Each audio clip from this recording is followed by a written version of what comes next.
अपने बारे में कुछ बताइए। मेरा नाम मोहन कुमार है सर, मैं बीटा कराने वाला हूँ, जो पटना जिला में पड़ता है। ग्रेजुएशन करने के बाद मैं बिहार पुलिस में कांस्टेबल के पद पर कार्यरत हूँ सर, 2015 से। ऑलरेडी आप जॉब में हैं? सर। कांस्टेबल हैं आप? सर। अभी आप जिस पोस्ट के लिए जा रहे हैं वो डिप्टी एसपी के लिए जा रहे हैं? सर। एज ए कांस्टेबल आपके पास तो डिसीजन मेकिंग पावर होता नहीं है? नहीं सर। है ना, ज़्यादातर तो आपको जो ऑर्डर दिया जाता है उसी को फॉलो करना पड़ता है। सर। और आप जब डिप्टी एसपी बनेंगे तो वहाँ पे तो है सर, डिसीजन मेकिंग तो है। तो आप बताइए कि ऐसे कौन कौन से क्वालिटीज़ आपके अंदर है जिसके वजह से आपका सिलेक्शन होना चाहिए डिप्टी एसपी के पोस्ट पर? चूँकि पिछले 7 सालों से बिहार पुलिस में कांस्टेबल के पद पर कार्य कर रहा हूँ सर। इस कार्य करने के दौरान जो भी अपराध होने की घटनाएं होती हैं, उनकी वजह, उनके रोकथाम करने के उपाय, इनके बारे में मुझे अनुभव और ज्ञान प्राप्त हो चुका है सर। इसलिए मैं सोचता हूँ सर कि मैं इस पोस्ट पर कार्य करने का एक तो आप बोल रहे हैं कि आपका एक्सपीरियंस है सर। एक्सपीरियंस तो काम करने के बाद ही आता है ना सर। तो और भी कुछ बताइए क्वालिटीज जो एक्सपीरियंस के साथ नहीं वैसे ही है आपके अंदर। हाँ, मैं टीम लीडरशिप में विश्वास करता हूँ सर, और साथ ही क्विक लर्नर हूँ सर। अच्छा, आप मुझे ये बता पाएंगे कि कॉन्क्लूसिव एविडेंस और सर्कमस्टेंशियल एविडेंस ये दोनों में क्या फर्क है? सर, जब किसी घटना के बारे में कोई स्पष्ट एविडेंस मिलता हो तो उसे कॉन्क्लूसिव कहा जाता है। लेकिन अगर किसी घटना या कोई भी अपराध हुआ हो, उसके संबंध में कोई स्पष्ट नहीं मिल रहा हो, लेकिन परिस्थितियां ऐसी इंगित कर रही हो कि यही साक्ष्य और इनके द्वारा एक कारित किया गया घटना, तो उसे सर्कमस्टेंस या परिस्थिति जन्य साक्ष्य कहते हैं। तो अगर सर्कमस्टेंशियल एविडेंस मान लीजिए किसी के अगेंस्ट है, आप वहाँ पे पोस्टेड है, उस केस आपके पास है, तो आपने देखा कि सर्कमस्टेंशियल एविडेंस पूरा है, मतलब उसको ये बोलने के लिए कि उसने क्राइम किया है, बट कंक्लूसिव एविडेंस आपके पास नहीं है, तब क्या डिसीजन लेंगे? उसके साथ क्या करेंगे? उसको छोड़ देंगे? नहीं उसको सर, पनिश करेंगे आप? नहीं सर, मैं कोर्ट ऑफ लॉ में उस मामले को ले जाऊंगा और ले जाकर कोशिश करूंगा कि उसके खिलाफ कंक्लूसिव एविडेंस भी इकट्ठा कर सकूं। अगर परिस्थितिजन्य साक्ष्य पे भी उसको सजा मिलने की संभावना होगी, अगर उसका गुनाह अगर साबित हो जाता है कोर्ट ऑफ लॉ में, तो मैं कोशिश करूंगा सर कि उसके खिलाफ कार्रवाई हो। अच्छा, रूल ऑफ लॉ क्या होता है? Rule of law is a concept sir, it was originated in Britain sir, it was given by ABDC sir. ये लॉ बेसिकली बात करता है सर कि कोई भी व्यक्ति जो है, रूल ऑफ लॉ ये लॉ से ऊपर नहीं है, लॉ सभी के लिए एक समान है, एक समान कार्य करेगा सभी के साथ। अच्छा, ठीक है। आप ये बताइए कि पुलिस के अगेंस्ट, मतलब पुलिस के बारे में जो लोगों का जो एक इमेज बना हुआ है वो नॉर्मली नेगेटिव इमेज है ना? पुलिस का नाम सुनते ही लोगों को डर लगता है, भरोसा कम, डर ज़्यादा लगता है, ऐसा क्यों? सर, इसके पीछे कुछ कारण है। पुलिस के द्वारा पहले कुछ गलतियां भी की गई हैं, या कुछ लोग ही ऐसे हैं पुलिस सर्विस में जो गलतियां करते हैं जिसके कारण सारे लोग बदनाम हो जाते हैं, और इसी कारण थोड़ा सा पुलिस के लिए नेगेटिव इमेज बना हुआ है सर। पुलिस को इसको दूर करने के लिए फ्रेंडली इमेज बनाना होगा, और साथ साथ अगर पीआर कोई किया जा सके कैंपेन इसके लिए, तो ज़्यादा अच्छा होगा सर, ताकि इमेज ठीक हो सके। क्या पुलिस जैसे लोग बोलते हैं कि पुलिस वाले करप्ट होते हैं, ये बात सही है, सच है? क्योंकि आप तो डिपार्टमेंट के अंदर हैं। नहीं सर, ऐसी कोई बात नहीं है। कुछ लोग, सभी जगह ऐसी कोई भी सर्विस नहीं है जहाँ सभी लोग अच्छे हों या सभी लोग करप्ट ही हों। पुलिस सर्विस में कोई भी इसका अपवाद नहीं है सर, और सभी लोग करप्ट नहीं है सर। आप कितने दिनों से काम कर रहे हैं वहाँ पे? कितने साल हो गए? 7 ईयर्स सर। 7 साल हो गए सर। आपने कुछ अचीव किया है उस डिपार्टमेंट में? सर, बताएं। इस संबंध में मेरी जो सेवा पुस्तिका है वही बताएगी सर, क्योंकि बहुत से रिवार्ड मुझे मिले हुए हैं अच्छे कार्य करने के लिए। मैं ज़्यादा नहीं बोलूँगा सर संबंध। एक आधा आप वैसे ही शेयर करना चाहें जो आपके लिए पॉसिबल है। वर्तमान में मैं स्पेशल विजिलेंस यूनिट में हूँ सर पोस्टेड। वहाँ पे मुख्य रूप से मेरा काम जो सूचना का संकलन करना होता है वो करता हूँ। जो करने के कारण मैं नाम तो नहीं लूँगा, लेकिन 2 से 3 ऐसे थे करप्ट ऑफिसर जिनके खिलाफ कार्रवाई हुई सर अच्छी से, जो अभी हाल ही में न्यूज़पेपर में भी आई है। ठीक। मोहन जी सर, आपका ऑप्शनल सब्जेक्ट इतिहास है, राइट सर? ओके। अच्छा, सबसे पहले आप पुलिस की बात हो रही थी, तो आप मुझे बताएं कि कोविड-19 के टाइम में जो हमारे यहाँ लॉकडाउन वगैरह चल रहा था, उस समय पुलिस की भूमिका कैसी रही? आप इसके बारे में थोड़ा बताएं। कोविड-19 जैसा कि हम जानते हैं एक पैंडेमिक था सर, इसलिए पुलिस की भूमिका बहुत महत्वपूर्ण हो गई थी इस समय। पुलिस ने उस समय लॉकडाउन का जो पालन करवाना हो या कर्फ्यू का पालन करवाना हो, अच्छे से सफलतापूर्वक किया सर, जिसके कारण आज हम कोविड-19 के जो पैंडेमिक है, उसके प्रभाव से बाहर आ चुके हैं। इसलिए मुझे लगता है कि संतोषजनक था पुलिस की जो भी काम किया। ओके। अगर आपको कुछ पावर्स दिए जाए और बोला जाए कि आप जो पुलिस का जो सिस्टम है उसमें आप कुछ चेंजेस करना चाहते हैं, कर सकते हैं, तो आप क्या चेंज करना चाहेंगे? मैं चेंज करना चाहूँगा कि जो भी चाहे वो नीचे ही पोस्ट पे हो या ऊपर के पोस्ट पे हो, अगर उनमें क्षमता हो, तो उनको उनकी क्षमता के अनुसार, कैपेबिलिटी के अनुसार प्रमोशन मिलना चाहिए, ना कि टाइम प्रमोशन। इसके कारण क्या होता है कि जिनमें कैलिबर भी होता है वो नीचे रह जाते हैं, जिनमें कैलिबर नहीं होता है टाइम प्रमोशन के कारण वो ऊपर चले जाते हैं, और एडमिनिस्ट्रेटिव पावर या कैपेसिटी पे, एफिशिएंसी पर थोड़ा नेगेटिव इम्पैक्ट पड़ता है। सर हिस्ट्री आपका graduation subject and optional subject दोनों ही, सर तो एडमिनिस्ट्रेशन में क्या बेनिफिट होगा आपका सर हिस्ट्री का? सर जैसा कि हम जानते हैं इसके हिस्ट्री में जितने महान शासक हुए उनके महान एडमिनिस्ट्रेटिव सिस्टम के बारे में उल्लेख है सर। तो हम उस एडमिनिस्ट्रेटिव सिस्टम के क्यों वो फेल हुआ, क्यों अच्छा था, क्या खामियां थी, क्या अच्छाइयां थी, उसके बारे में जानकर आज के समय में उसको प्रयोग कर सकते हैं।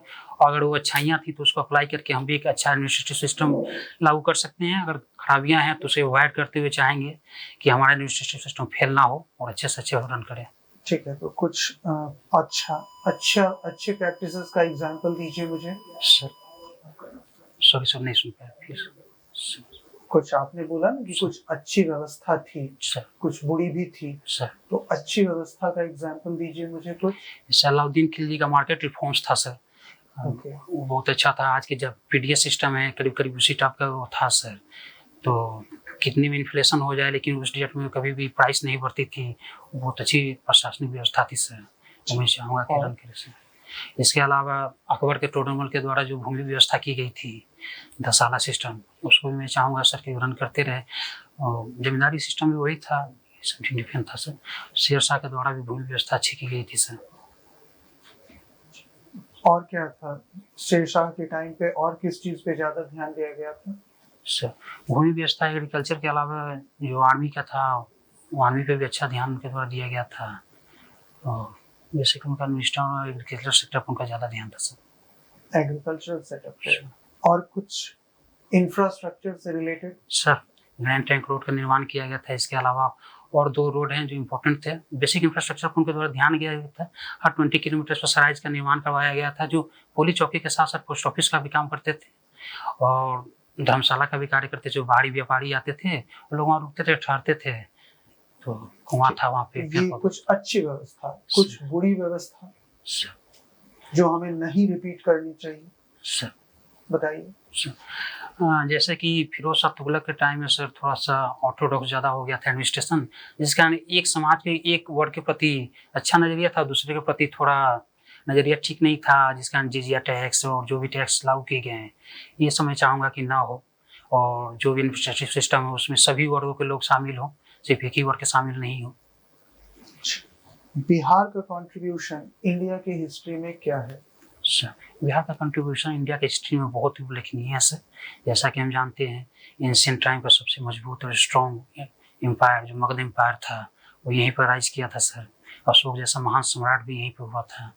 इसके अलावा महात्मा बुद्ध, महावीर स्वामी, इनका भी वर्क प्लेस रहा है सर, जिसके कारण।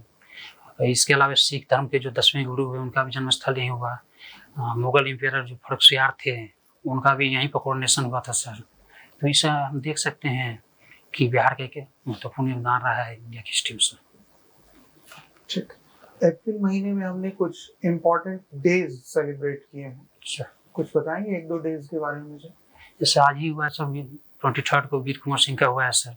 क्या हुआ है? वीर कुंवर सिंह का विजयोत्सव मना है सर। 1857 में जो जंग हुई थी उसके बाद उनके द्वारा जो विक्ट्री हासिल की गई थी अंग्रेजों के खिलाफ। कल 22 को वर्ल्ड अर्थ डे था सर। वो क्यों मनाते हैं? हाँ, ये याद दिलाने के लिए मनाया जाता है सर कि अगर अर्थ हमें कुछ दे रही है तो हमारा भी ड्यूटी बनता है, दायित्व बनता है कि अर्थ के प्रति हम भी सजग रहें, सचेत रहें और उसको भी बचाने का कार्य करें। इसलिए कंजर्वेशन कब से मनाया जा रहा है ये? Sorry sir. और कोई इम्पोर्टेंट डे? अभी याद नहीं कर पा रहा हूँ सर, सॉरी सर, बस और कुछ आपको याद नहीं आ रहा है? अभी नहीं आ पा रहा है सर। 14 अप्रैल, no sir, thank you sir, 14 अप्रैल का कोई इम्पोर्टेंस नहीं है इंडिया में? नहीं याद आ रहा है सर, सॉरी सर। ओके, ठीक है सर। मुझे एक क्वेश्चन आप बताएंगे, सस्टेनेबल डेवलपमेंट क्या होता है? सर सस्टेनेबल डेवलपमेंट वो एक तरह का कॉन्सेप्ट है सर, जिसमें जो अभी प्रेजेंट जो जनरेशन है उसकी सारी आवश्यकताओं की पूर्ति करते हुए जो नेशनल रिसोर्सेज हैं उनको इस तरह से यूज करना है कि वो फ्यूचर के जनरेशन जो आएंगे उसके लिए भी वो रहे, साथ ही साथ जो प्रेजेंट जनरेशन है उसमें भी ऐसा ना हो कि हैव्स और हैव्स नॉट में वो डिफरेंस पैदा कर दे, वो सबका एक साथ विकास करे, इसको सस्टेनेबल कहते हैं सर, जो लॉन्ग टाइम तक सस्टेन कर सके। और इंक्लूसिव ग्रोथ क्या होता है? इंक्लूसिव ग्रोथ में सब लोग एक साथ विकास करते थे, एक साथ मिला के करना सर इंक्लूसिव ग्रोथ है। सबका, ठीक है sir, okay, thank you sir.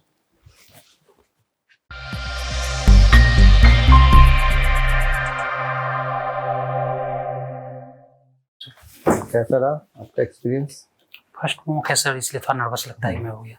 But you are a very good candidate, है ना? थैंक पर यू एक चीज़ का ध्यान रखना पड़ेगा क्योंकि आप वहाँ पे जो लोग इंटरव्यू लेंगे उनका एज थोड़ा ज़्यादा है, तो आपका जो वॉइस है थोड़ा सा हाई है सर, हाई वो करना पड़ेगा, रेस करना पड़ेगा, मैंने रियलाइज किया था सर। थोड़ा सा और एनर्जी डालना पड़ेगा। A little bit of smile in your face will add beauty to your interview. अभी ऐसा लग रहा है कि आप सच में पुलिस वाले हैं, आपको देख के ही डर लग रहा है ना? आप लॉन्ग टाइम हो गया है सर, तो थोड़ा 7 साल हो गया इसलिए उसी टाइप का बढ़ गया आप। थोड़ा सा स्माइल है ना यार, इंडिया को लगना चाहिए कि आप फ्रेश है एकदम, क्योंकि एक्सपीरियंस कई बार एडवांटेज भी है, कई बार डिसएडवांटेज भी हो जाता है। लोग चेंज नहीं कर पाते हैं बिकॉज ऑफ एक्सपीरियंस, एक ही उसमें ढल जाते हैं। तो ये वहाँ पे आपको आप अगर शो करेंगे तो ज़्यादा अच्छा रहेगा। मतलब आपको ऐसे एक्सपीरियंस के साथ जो एनर्जी है दोनों को मिक्स करना पड़ेगा, यूथ एंड एक्सपीरियंस बोथ, वो बहुत अच्छा रहेगा। अदरवाइज वेरी गुड कैंडिडेट, आप हैंडल कर रहे थे क्वेश्चंस को ठीक ठाक, है ना? ठीक आराम से आप बोल रहे थे और आपका कम्युनिकेशन भी अच्छा है, आई कांटेक्ट ठीक है, बॉडी लैंग्वेज ठीक है। बट ये जो छोटे मोटे चीज़ें हैं इसको थोड़ा सा आपको देखना पड़ेगा, थोड़ा सा एनर्जी आप करना पड़ेगा, वॉइस लेवल थोड़ा सा आप करना पड़ेगा, लिटिल बिट ऑफ स्माइल। मतलब एक होता है ना कि कैजुअल नहीं, बट उनको लगना चाहिए कि आप उस टाइप से आए हैं यहाँ पे, थोड़ा सा एनर्जी लेके आप आए हैं। Otherwise was very good. बहुत अच्छा है आपका मुझे, वॉइस का थोड़ा सा लग रहा था, मॉड्यूलेशन कई बार काफी कम हो जा रहा था और पूरा एक स्टेटमेंट कई बार ना एक ही टोन में निकल रहा था, तो वहाँ पर थोड़ा सा वर्क कर सकते हैं। अदरवाइज बहुत अच्छा आपके बहुत हाई चांसेस है, ठीक है? Thank you, all the very best from our side. Current affairs पे, बिकॉज अप्रैल में कुछ और भी इम्पोर्टेंट हाँ, सिविल सर्विसेज डे, उसके बाद बहुत 14 सारे, अप्रैल मैंने तो आपको एग्जांपल दे दिया। 14 अप्रैल आप कैसे नहीं बता पाए? और हाल ही में बिहार सरकार के द्वारा किया भी गया है सर एक प्रोग्राम किया भी गया था बिहार सरकार के द्वारा, लेकिन मैं नर्वस हो गया सर। तो ऐसे 14 अप्रैल अम्बेडकर जयंती होती है, नेशनल हॉलीडे होता है सर। उसके अलावा भी 7th को वर्ल्ड हेल्थ डे था, और सिविल सर्विसेज 21st को था। 18th को हेरिटेज डे था। कल आपका बेसिक स्ट्रक्चर का डे है, basic structure of the constitution कल 24th को किशन सर। भारती वाला। यस सर, और 24th। एक और इम्पोर्टेंट है, कल सचिन तेंदुलकर का जन्मदिन है। ये भी आप बोल सकते हैं लगे हाथ, उनको लगना चाहिए कि आप पुलिस वाले नहीं है, खेलकूद में इंटरेस्टेड है। क्योंकि मैं तो है ना, ये कुछ ऐसे चीजें ना जो उनको मजा आएगा, सर लगे सर एक दिन और भी है जो बहुत इम्पोर्टेंट है, वो सीरियस हो जाएंगे, बोला कि सचिन का जन्मदिन है सर। तो ऐसे क्या होता है ना, माहौल थोड़ा सा लाइट हो जाता है, सीरियस डिस्कशन हो रहा है बीच में, ये एक प्रेजेंटेशन का पार्ट है बेसिकली। बस ठीक, बस वॉइस पे काम कीजिए, थोड़ा सा अवेयरनेस का तो हर दिन स्कोप है पढ़ने का। Sir everything is alright, good. Thank you sir, thank you sir.